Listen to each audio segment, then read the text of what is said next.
ഹരേ കൃഷ്ണ. ശ്രീമദ് ദേവി ഭാഗവതത്തിൽ 3-ാം അധ്യായം തുടരുകയാണ്. മാരനാശനനേവം അരുളി ചെയ്ത നേരം നാരദൻ സകൗതുകം ചോദിച്ചാനിപ്രകാരം.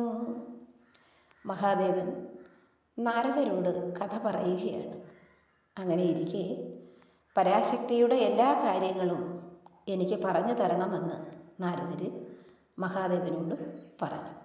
അങ്ങനെ നാരദർ ചോദിക്കുകയാണ്, പരദേവത ദാക്ഷായണിയായി ഭവിച്ചതും ഹരനാ മഹാദേവി തൻ്റെ കൈപിടിച്ചതും പിന്നെയാ ഗിരീന്ദ്രൻ്റെ പുത്രിയായി ഭവിച്ചതും കുന്തബാണാരി വീണ്ടും കല്യാണം കഴിച്ചതും ദക്ഷപുത്രിയായ ദാക്ഷായണിയായി ഭവിച്ചതും പിന്നെ പർവ്വതപുത്രിയായി അവതരിച്ചതും കുന്തബാണാരി വീണ്ടും വിവാഹം കഴിച്ചതും വാരണഭക്തനായ ഹേരമ്പൻ വീരനായ താരകാരാതി എന്നീ 2 നന്ദനന്മാരെ പ്രസവിച്ചതും ഏറ്റം വിസ്തരിച്ചിപ്പോൾ എന്നിൽ പ്രസന്നൻ ഭവാനെങ്കിൽ അരുളി ചെയ്യണമേ.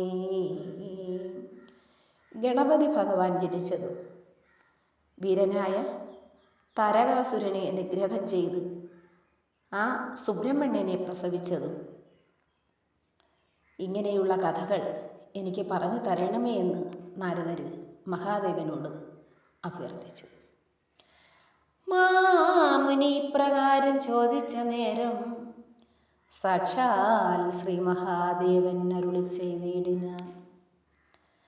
ആദിത്യൻ സുധാകരൻ നക്ഷത്രവൃന്ദം എന്നിത്യാദികളൊന്നുമില്ലാതിരുന്നു പണ്ടൊരിക്കൽ. പണ്ട് സൂര്യനും ചന്ദ്രനും നക്ഷത്രങ്ങളുമില്ല, പകലും രാത്രിയും ഒന്നുമില്ലാത്ത ഒരു കാലമായിരുന്നു അന്ന്. ദിക്കില്ല, സ്പർശമില്ല, ഇവയൊന്നും അന്നത്തെ കാലത്ത് ഉണ്ടായിരുന്നില്ല.